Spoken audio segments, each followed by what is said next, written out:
Hello and welcome to Mind Shifters Radio. I'm Tim Hayes. I'm your host for the first hour. And today is Wednesday, March 5th, 2025. As always, we're grateful to everyone who's joining us here today, whether you're listening live or through the archives, as we spend another couple of hours teaching and supporting people in using some of the most powerful, effective, efficient, and accessible tools I've ever encountered. These tools are available absolutely free through the tireless efforts of Dr. Michael and Jeannie Ryce on the website at whyagain.org. If you go to that website and click on the two words that say Start Here in the upper left-hand corner, it will take you to a page where you can download and read Chapter 24 of Dr. Michael Ryce's book. His book is titled, Why Is This Happening to Me Again? That chapter of the book contains a narrative description and explanation of the primary tool in this work. That tool is called the Reality Management Worksheet, sometimes called the Reality Management Wake-Up Sheet, and it's a tool I've been using to great effect for over 20 years now to improve the quality of my life and most of my relationships, and to turn any negative emotional experience I have into part of the infallible guidance system that each and every one of us has been given. You can also download the actual worksheet process itself. It's a simple PDF file. Click the link, download it, print it off, copy it as often as you'd like, and use it over and over again absolutely free. You can also go to your App Store and type in the three words Heartland Aramaic Forgiveness. And if you do that, before you're done typing the word forgiveness, you'll see the glowing heart icon. If you tap on that, it will let you download a completely free and private app that contains the Reality Management Worksheet. It contains an abbreviated version of that worksheet process, and it contains a copy of the Dragon Klingon game, which is a wonderful way to introduce these tools to even younger audiences. You can also download from that webpage on Mindshifters on whyagain.org. You can download a whole host of audio files of shows just like this one, where people have been stepped through the worksheet process. And if you choose to listen to them, we recommend even repeatedly, they can serve as a powerful tutorial for you to help you get maximum benefit from these tools in the shortest amount of time possible. We greatly appreciate that when people do that, because it is one of the most powerful, effective, efficient, and accessible ways that I've learned in these years to make my life better, to have my life experience be improved. And if you have any comments or feedback for us, we'd appreciate you sharing that with us. You can send me an email at tjh@mindshifters-academy.org, and or you can email Jeannie at jeanie@whyagain.org. That's whyagain.org.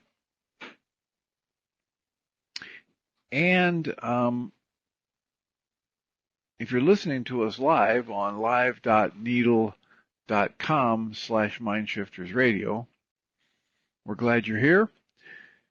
However, if you're listening through the internet, you have no option to give us a call or type a comment into the app. So if you go to your App Store and download the Needle app, N-E-D-L, it says, AI Tuner for Live Radio, it will let you download an app that will give you access to many, many things, including this internet show and the ability to type a comment or actually raise a hand and speak to us voice to voice, which we greatly appreciate because it makes it so much easier for us to live into our intention with this work when we know how these things are landing for people. And sometimes it's a bit of an echo chamber. Sometimes the lack of feedback or input makes it quite the extra challenge that it doesn't need to be. On top of that, When people call and share their feedback or input, comments or questions, or ask for support in using the tools,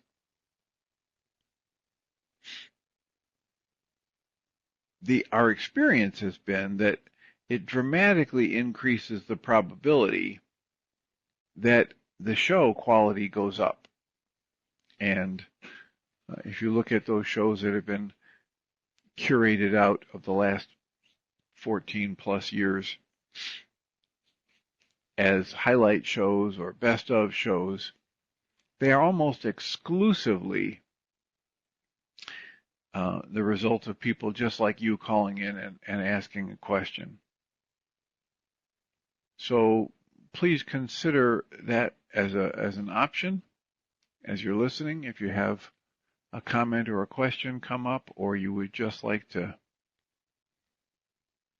make a comment about what you prefer in terms of how we're spending our time on the show, we've had a few people recently call and spend most of the show talking with comments and questions, which is always highly valued, and other shows where we've spent reading with commentary, books like Of Course in Miracles by Alan Cohen. And I'm going to start today reading from lesson 22, where Alan's talking about Joseph Campbell, the brilliant mythologist who studied many of the world's religions, cultures, and fables, and he discovered that they all told one story in common, a story that he called the hero's journey. The universal plot is the archetype for the drama that we know. A person's regular life is interrupted by some challenge or encounter that calls him to a greater adventure. He or she then must solve a problem or defeat a foe in order to save herself or a loved one, or to fulfill a vision. Along the way, he or she is confronted by foes who threaten them, and or he or she join with allies who aid him. Eventually, our hero must do battle with the evil nemesis, which represents his or her greatest fear. When she conquers the demon, she wins the Holy Grail, symbolizing spiritual enlightenment. And then the hero returns to the community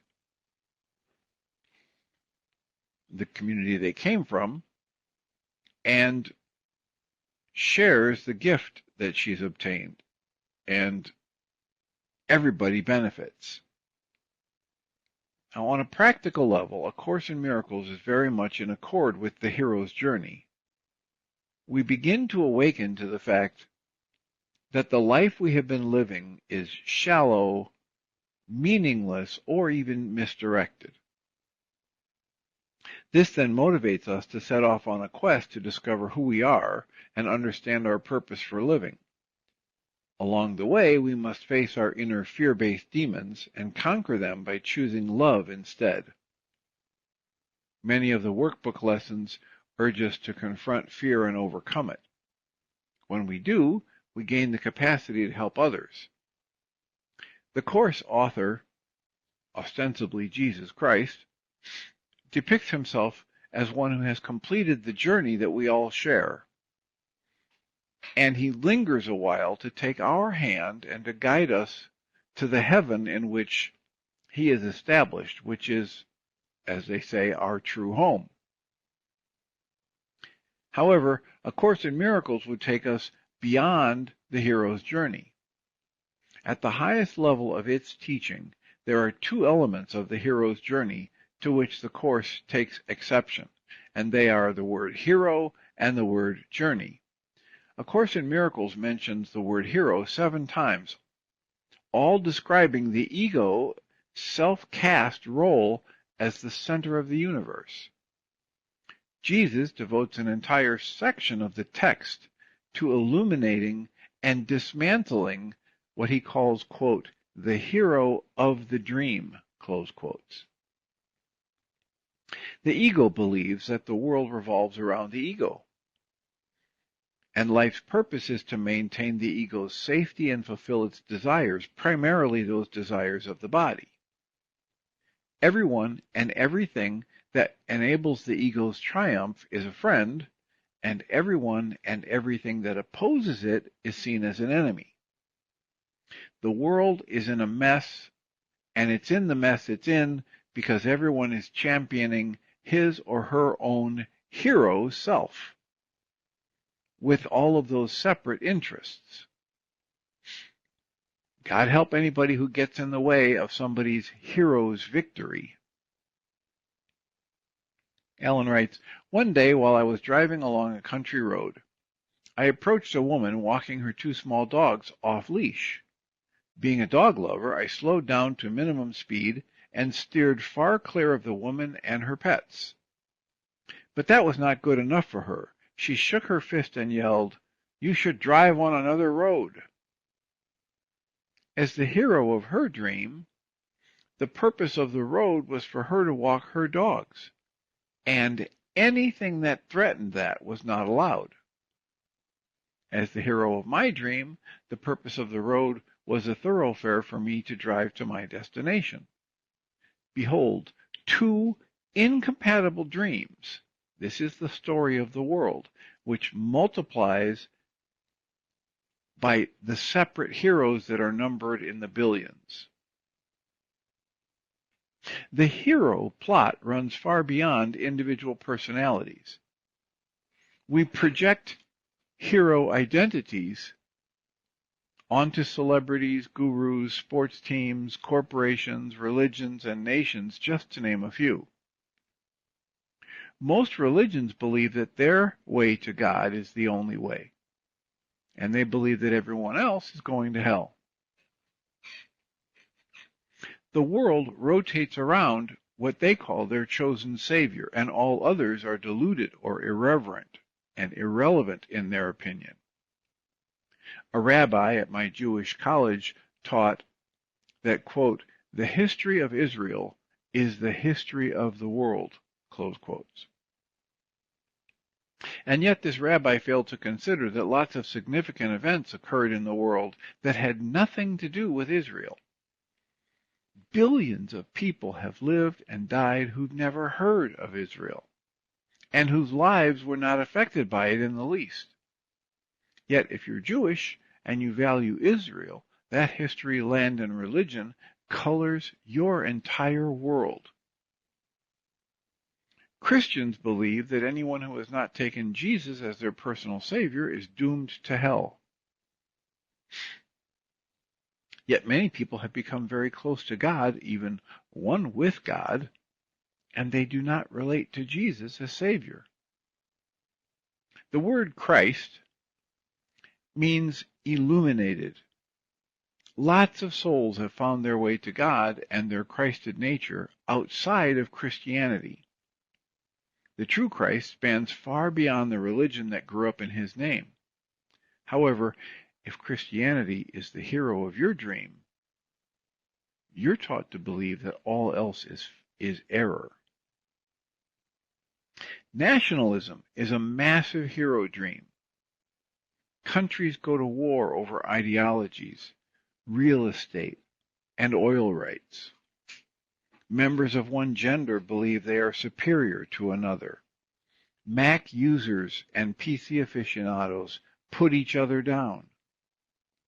Politicians vote along party lines regardless of what their conscience tells them. Some parents smash each other with beach chairs at Little League baseball games. And on and on and on. The history of the world is not the history of Israel or Jesus. It's the history of the hero's dream. While the hero's dream is utterly in vain, the Holy Spirit offers us a blessed substitute. We can upgrade our hero's journey by shifting from a, quote, what can I get, close quotes, quest, to a, quote, how can I help, close quotes, mission. Even if you're living in an illusion, you can make it an illusion of soul reward. Instead of being a hero just to yourself, you could choose to be a hero to the world. When you look for ways to relieve the suffering of others, you relieve your own suffering. Rescue a dog or cat. Volunteer as a big brother or sister. Write an uplifting book, movie, or piece of music. Sing, dance, or teach. Inspire others with your painting. Invent something that will make life many, many times easier for many others. The Holy Spirit can take the ego's goals and turn them into a divine quest. You will not end the tyranny of ego by fighting it, but by repurposing it as an instrument of higher power. Spiritual masters train their egos to do God's will. Maya usually doesn't dissolve overnight. Enlightenment often occurs in stages. We continually trade heavier dreams for lighter ones, and then we walk off the stage instead of leaping from it. Just as the Course transcends the idea of hero, it sheds new light on the idea of journey. The journey we seem to be on exists only within the realm of the dream. In reality, we never went anywhere. There is no place to go because the real you has never left heaven. Even while you walk through the dream of the world, your true self remains eternally established in spirit. Ego travels and evolves. Spirit can never be anything but what it is, and it remains forever. The workbook of Course in Miracles, lesson 188 says, quote, "Enlightenment is but a recognition, not a change at all." Close quotes.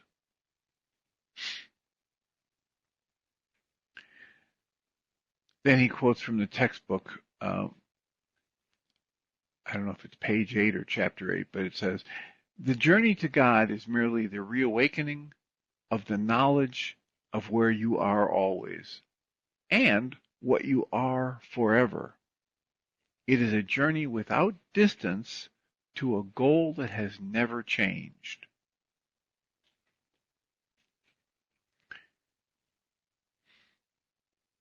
Now, part of me is thinking about how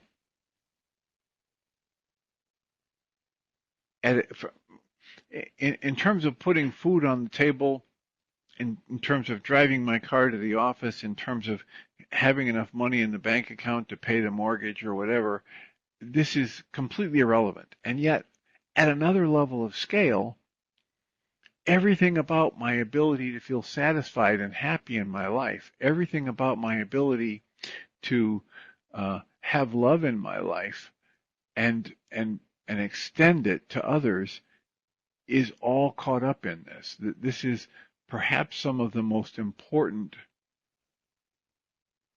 set of ideas for each of us to digest and understand.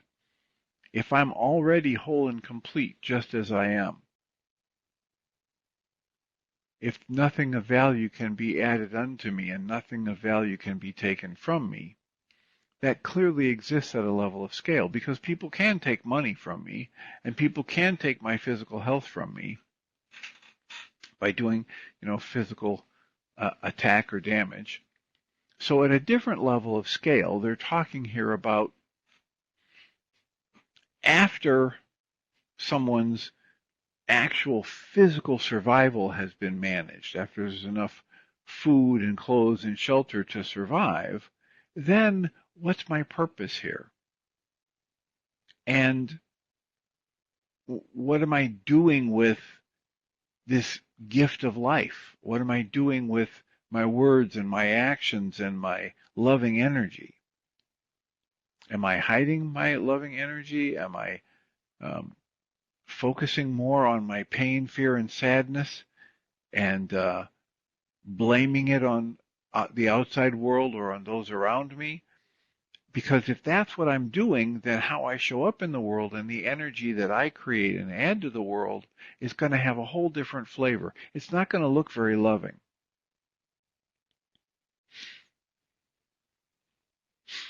So Alan here goes on and says, there's one more significant difference between Joseph Campbell's hero's journey and the Course's hero's journey. Campbell's version depicts the hero's journey as ever continuing. You don't just take the ride and claim the chalice and deliver your gift to the community and then you're done.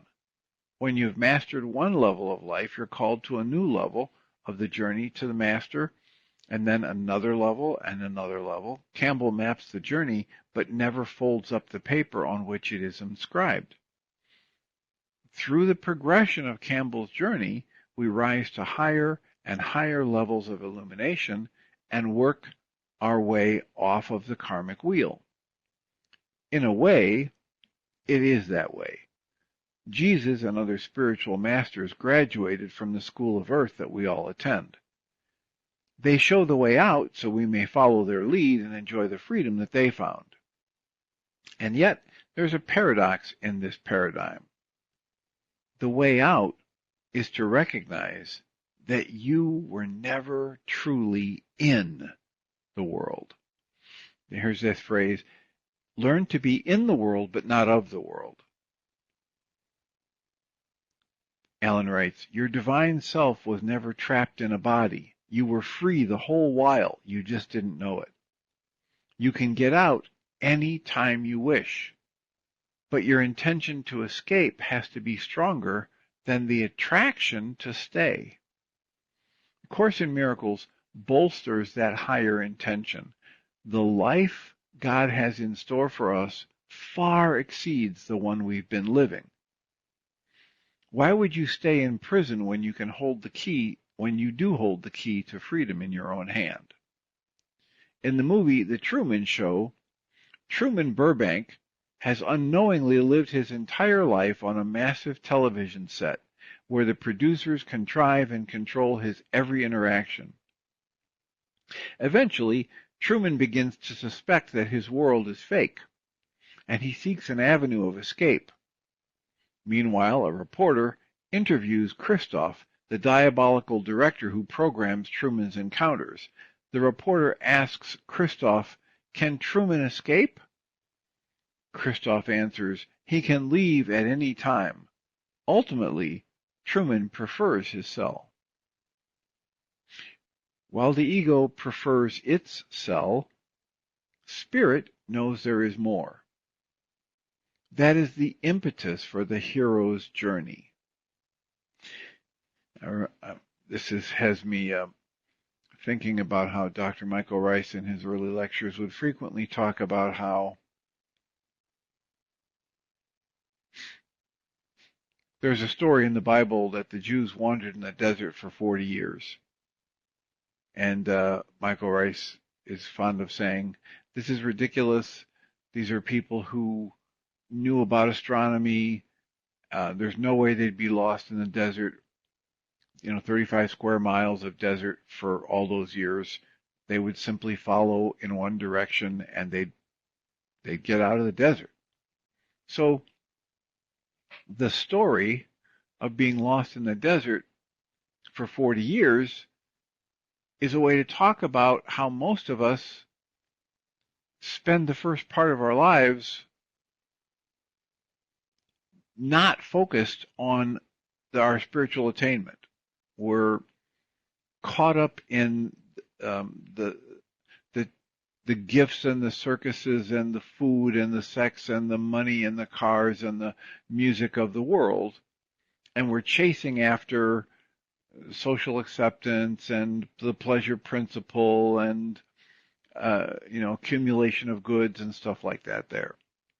And then at a certain point, we wake up and realize, you know what? It seems like I'm on a hamster wheel. It seems like there's got to be more to life than this.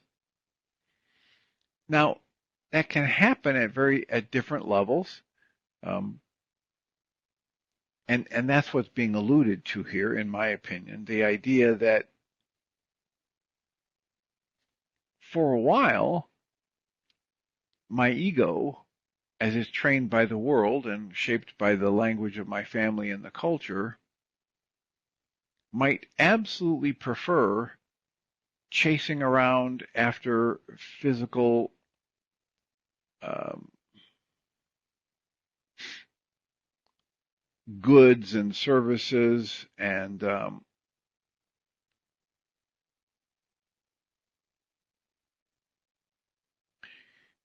anyway,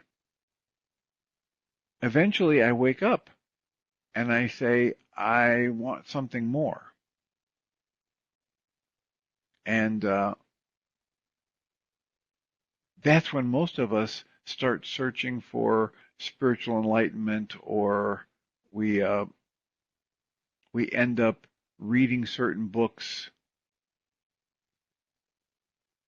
we end up following certain teachers, we change religions, we get into philosophy, we go on a pilgrimage, we discover fasting or whatever.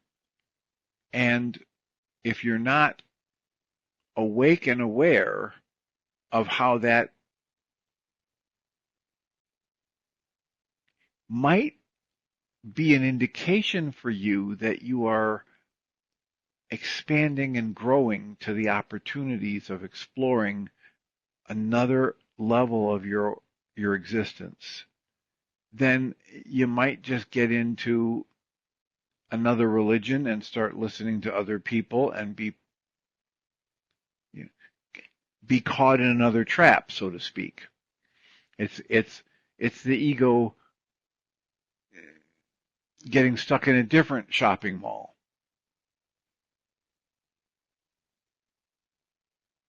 However, if you get quiet, if you learn meditation, if you understand that your very experience in this realm of the physical is a gift, that you yourself are a gift, that life is a gift, and you turn inside and start asking to be taught by whatever it is that animates you, now you're tapping into what they're calling here spirit. And your spirit has answers. Your spirit knows more and knows that there is more for you than just chasing around after physical comforts and or outside approval, etc.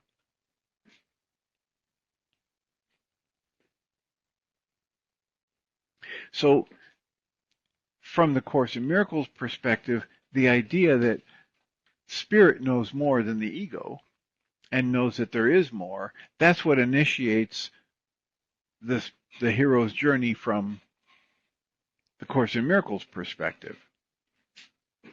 Alan writes, while the ego prefers its cell, the spirit knows there's more. That's the impetus for the hero's journey. But when we arrive in heaven, we discover we never left.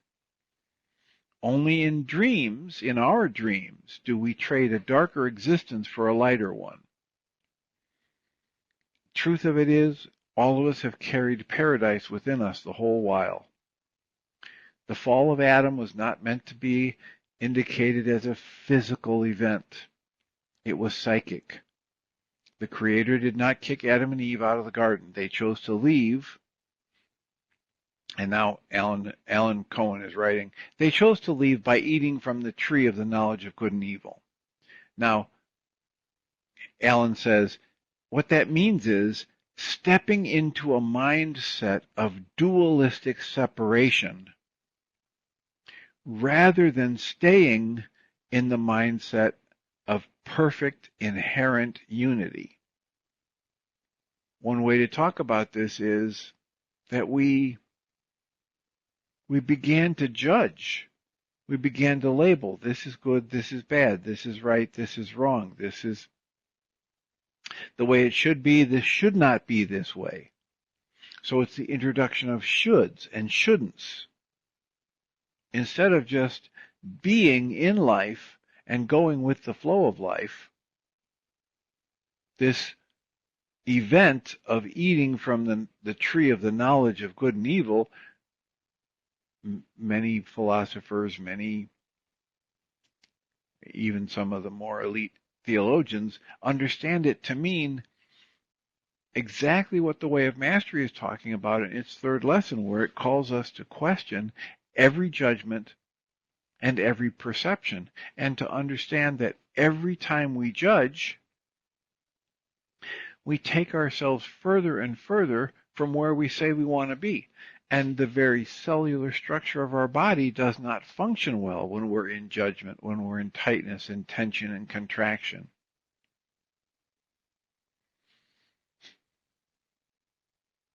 So Alan goes on and says, in heaven there are no opposites. Light and dark, good and evil, life and death do not rotate or vie for dominion. There's only light, good, and life that exist in heaven. And this is a very difficult concept for the ego to grasp, because the ego's very existence depends on this juxtaposition of opposites and an ongoing conflict. However, there is a dimension just beyond opposites which represents the hero's final awakening. Worthwhile belief systems contain a graduation mechanism. They do not define you as stuck in one identity or reality for your entire life or forever. There is a reality beyond the hero's journey. You are not required to battle evil for eternity. You can leave that to the movies and Star Wars. On the other side of the true hero's journey, there is the hero's arrival. The real hero's journey works its way out of the journey altogether. And this is one of the things that Way of Mastery talks about. You must choose to give up being a seeker and choose to be one who has found. Recognize the essence of or the living into statements like, you're whole and complete just as you are, nothing of value can be taken from you, nothing of value can be added unto you. Alan writes, Joseph Campbell's brilliant contribution to help us understand our worldly work, our worldly walk, is paramount. To bottom line the dynamics of the human drama is no small task. And yet he achieved it. A Course in Miracles goes a step farther and reveals to us that we are greater than any drama we perceive. The text in A Course in Miracles, text 23 says, the senselessness of conquest is quite apparent from the quiet sphere above the battleground. Close quotes. Alan writes, the events of the world cannot touch the Son of God, the identity that we all share, or the offspring of the Creator. Every moment of the human journey is designed to lead us to our divinity. Then we can put all journeys behind us and celebrate our glorious homecoming. Then Alan offers these three insights with the question, what hero's journey might you be on? And then, how have you progressed on your hero's journey? And then, what does it mean to be the hero of the dream? And then, do you believe the hero's journey goes on endlessly, or is there a conclusion? And finally, how do you successfully complete your hero's journey? And then he offers the affirmations, I am on a spiritual journey that leads beyond all journeys. I master the lessons before me, and I claim my identity as a whole, perfect soul. Wouldn't that be nice? So, I'm going to take a breath here and check. I have noticed that yesterday and today, I did not receive a text message that the show was live. And so I also got input from at least one other person that they did not receive a text message yesterday notifying them that we were live on Needle. So my hunch is that the audience is quite low today, and that may be part of it. The audience was very low yesterday. Julia types in the chat room that that's the same experience she had. So Needle has not had the ability to notify people. So we have a small audience, and yet I just want to take the time to take a breath from the reading and ask for comments or questions. This is a bit on the intellectual side.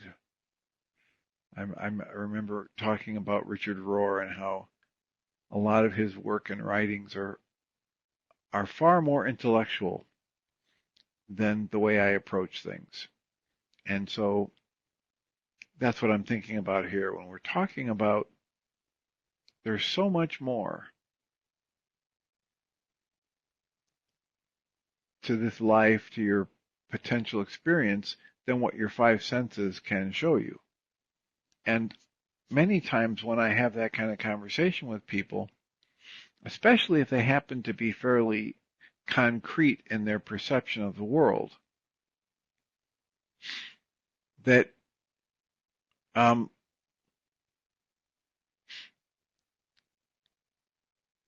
it's a big disconnect for me to say there's a lot more going on here than what your five senses can tell you, because they've come to believe that there is only the five senses. They've bought into what some of the more restrictive science and scientists in our culture tell us, that unless you can see it and feel it and measure it, it doesn't exist.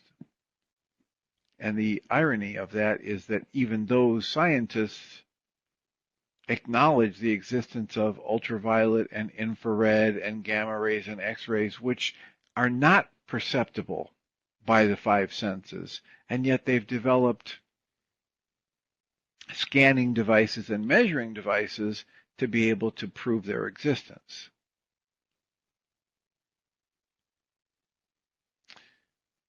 So thank you, Doug, saying that yes, he's noticed the text did not show up yesterday or today, and or a few days. And Julie said it was hard for me to find you today. I'm curious about that. Not being on that end of things, I don't know how that would end up being hard. But of course, for me, it's a matter of I either go on the internet and type in live.needle.com/mindshiftersradio, and then that lets me listen to Michael Ryce or Jeannie when they're talking, or I just open up the app and I have it as a favorite, so it's easy for me to find, and then click it and it's on.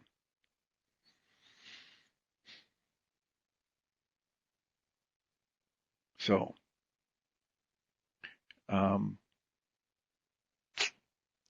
here we are. I almost recited the number for calling in. I just checked my calendar earlier in the morning, and we're set up to have Christian Sundberg participate in this show August 1st, which I believe is a Friday.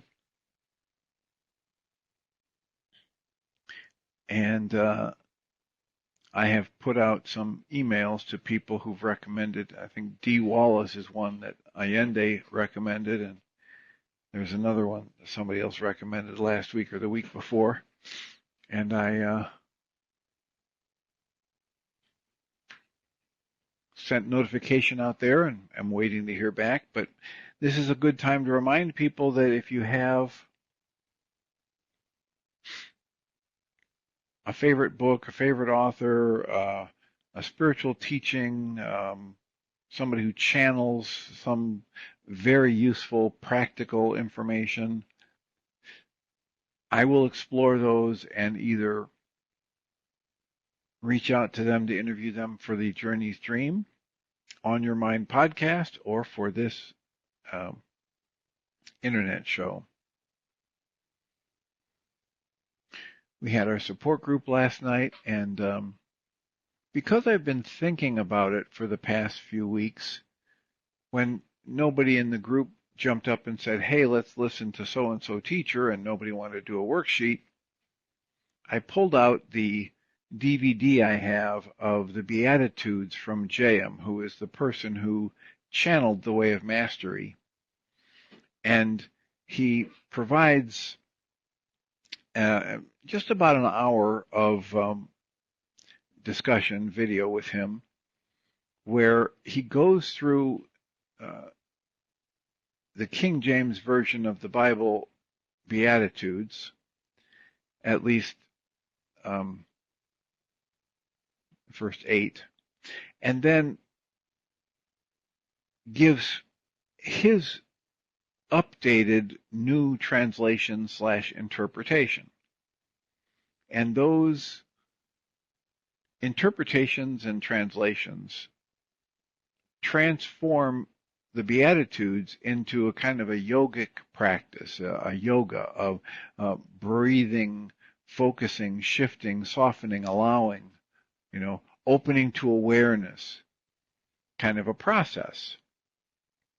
And I will mention again, as I have on the show before, that if you're interested in getting a copy of the King James Version of the Beatitudes side by side with J.M.'s interpretation of the new translation, if you email me at tjh@mindshifters-academy.org, I can send you a PDF that has that. Because what I did was I bought the DVD and I've listened to it so many times, I decided I would transcribe it, at least that part, not everything that he talks about, but the side-by-side comparison of a King James Version of the Beatitudes and J.M.'s new translation or new interpretation. And the essence of what is being offered there is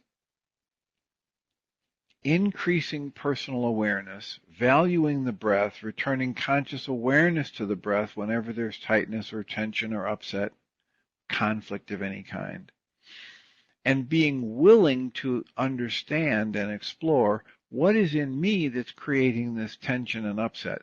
What's the dream of separation giving rise to in me at this moment that's somehow being used to generate pain, fear, and sadness, or sadness. And it's a very good beginning point to which over the years I have added EFT tapping and Dr. Michael Ryce's reality management worksheet and the neuro-emotional technique and several other things.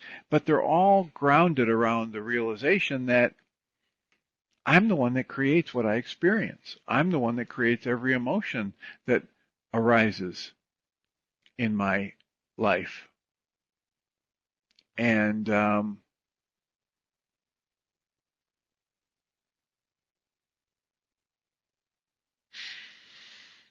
so I was just informed by Allende that when people are not getting a notification about the email or about the show starting, he says if you go to live.needle.com/mindshiftersradio and re-enter your phone numbers, that should fix that issue. I don't know if that's happened because there was an update to the software or an update to the app, but I don't think that's going to be an ongoing issue, or that's certainly not something they would design into an app, that the notification for the show is something that you only get for a week or two and then you have to go tell them you want it again. So I will try that before I go on the show again tomorrow. I'll go to live.needle.com/mindshiftersradio and favorite it and put in my phone number and see if I get a notification when we go live tomorrow. So we have a little bit of time left. I'm of a mind to take a comment or a question, or just wrap up a little early today rather than start another lesson for the sake of continuity. Alan's book, Of Course in Miracles, When Love Becomes a Way of Life. We're on the 23rd lesson on the Kindle. It's 207 out of 236 pages, so we're nearing the end of the book, but I will hold off until tomorrow and Friday to read more from that.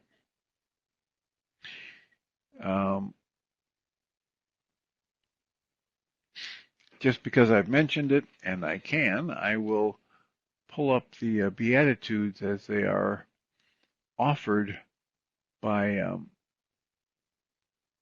J.M. And I'll just read through them. Again, if you want the PDF of this, just send me an email at tjh@mindshifters-academy.org.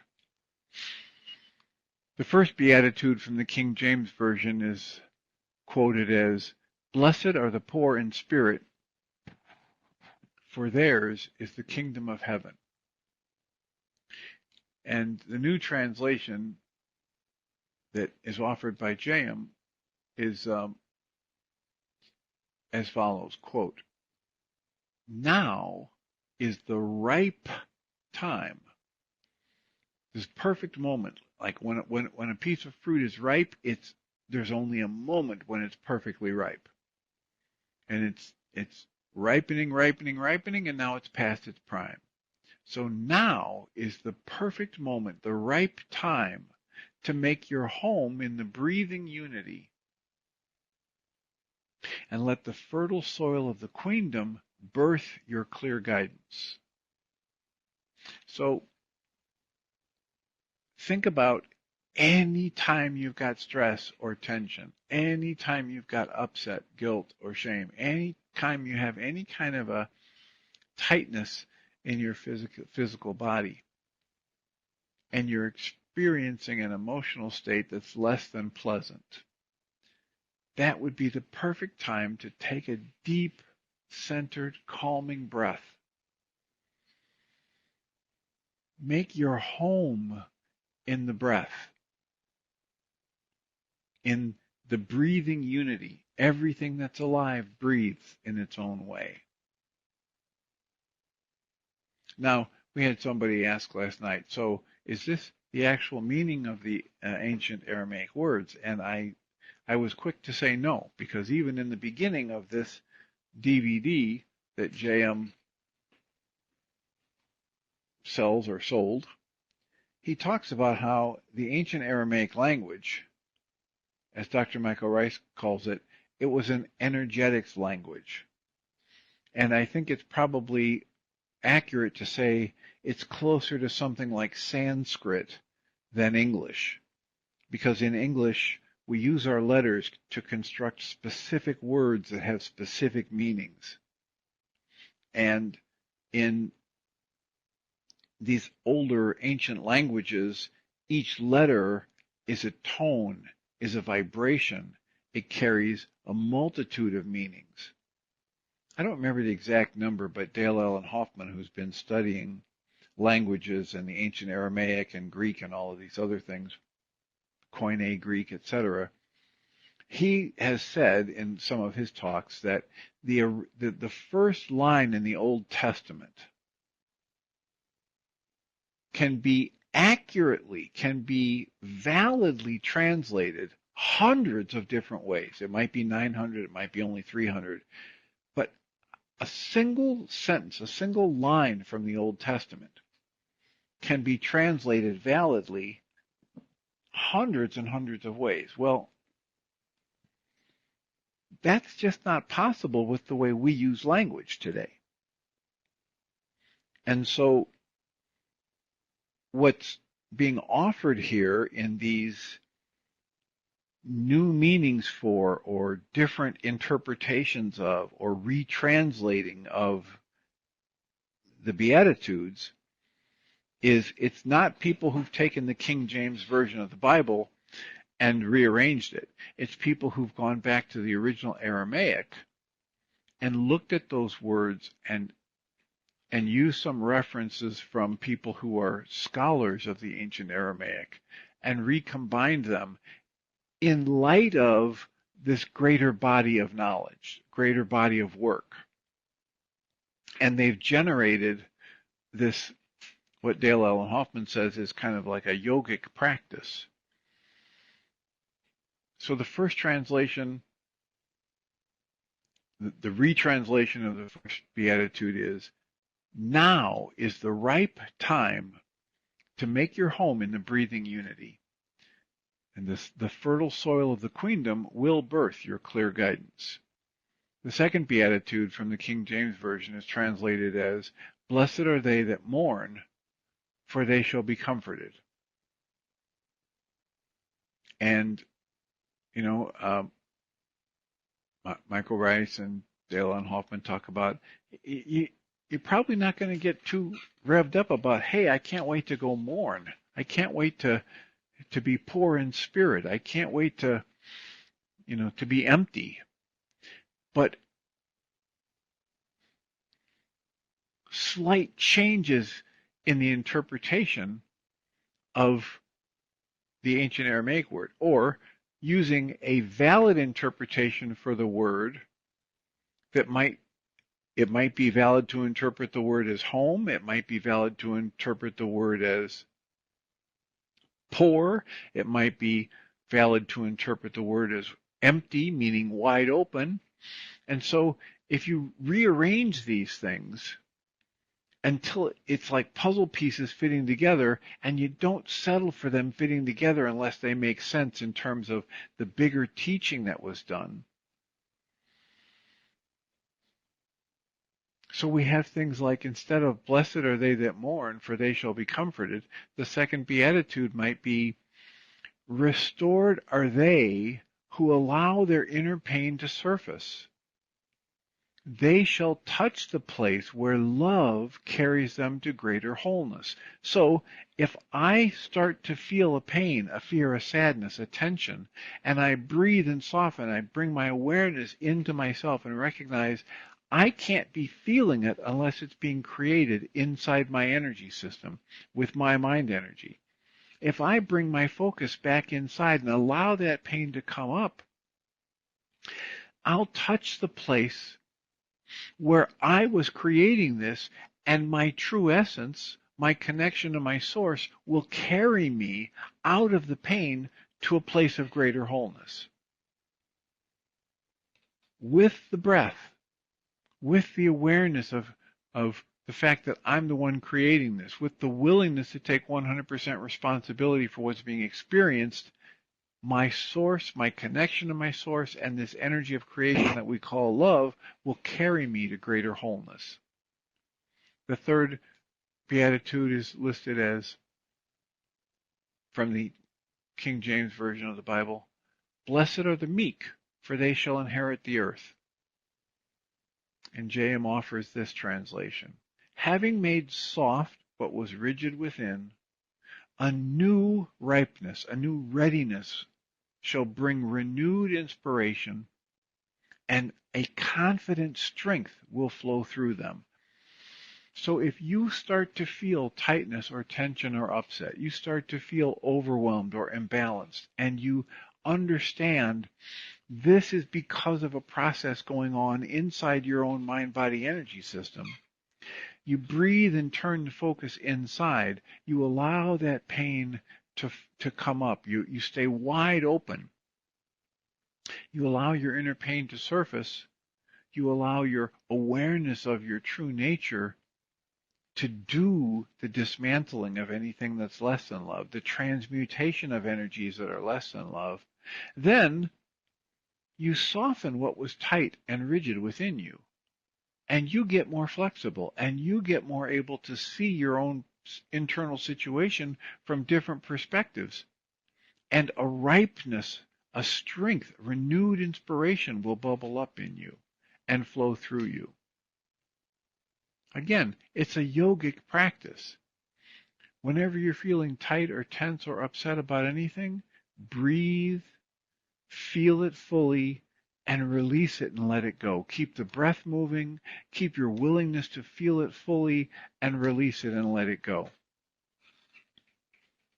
We have people like Jill Bolte Taylor, who wrote the book My Stroke of Insight because she was a neuroscientist who had her own stroke, and so she got to observe the process, and then she's been rewriting the knowledge base about strokes, because they used to say, you know what, if you don't get it back in a month or two, whatever you've lost from a stroke, it's gone forever.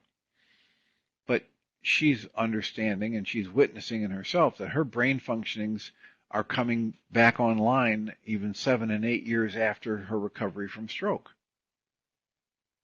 Well, in future books and her research, she's come across very solid research that says if we are willing to breathe and soften, just like the Beatitudes tell us, if we are willing to turn the focus inside ourselves and just acknowledge what we're feeling and accept it, embrace it, and allow it to be there, as we're saying, and I'm okay for this to move through me, that your emotions, however intense they are, will fade in 60 to 90 seconds.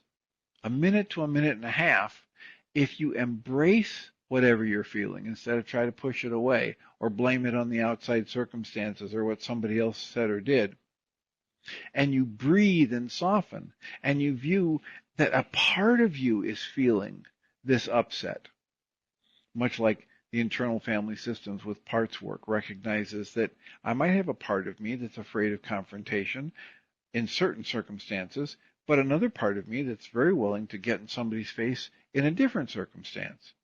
So when I feel the fear, I can embrace it, I can soften, I can act like, oh, this part of me that's feeling the fear is like a wounded child. And I can stay with my breath, and I can sit with the feeling. And if I do, it's going to fade. Our science tells us it's going to fade. The science that's coming out these days, to my eye and ear, is validated in what James interpretations tell us is a valid interpretation of the Beatitudes. When you have upset, breathe, turn the focus inside. Now is the time to make your awareness focus on your breathing unity. Allow your inner pain to surface. Let your source energy, the thing that keeps your heart beating and your food digesting, and for some of us our hair growing, even when we're not thinking about it, let that do the work of dissolving or shifting or transmuting this negative energy that we experience as emotion. And then, as I keep that going, I keep the breath moving and I allow this, what was rigid within me, to soften, I'm going to get in touch with a new confident strength. I'm going to have new inspiration. I'm going to have more direct conscious contact with the part of me that can bring inspiration. And when I do that, I'm on the path to moving through negative emotions and resolving my own inner conflict without the intellect being involved. Just, I put that on the side for now and breathe and soften and ask to be shown. So that brings us pretty much to the end of our time. That's only the first 3 Beatitudes, but I hope that gives you a flavor of what's in them. If you want a copy of that in a PDF, please send me an email. Michael and Jeannie are about to start another show on Podbean that you can get for free there if you tune in now at 12 o'clock, but usually you have to pay for that. I'll remind us all that we come from love. We're made of the stuff we call love. We actually are love, and everything else is false. And I offer you my blessings, and we'll be back tomorrow.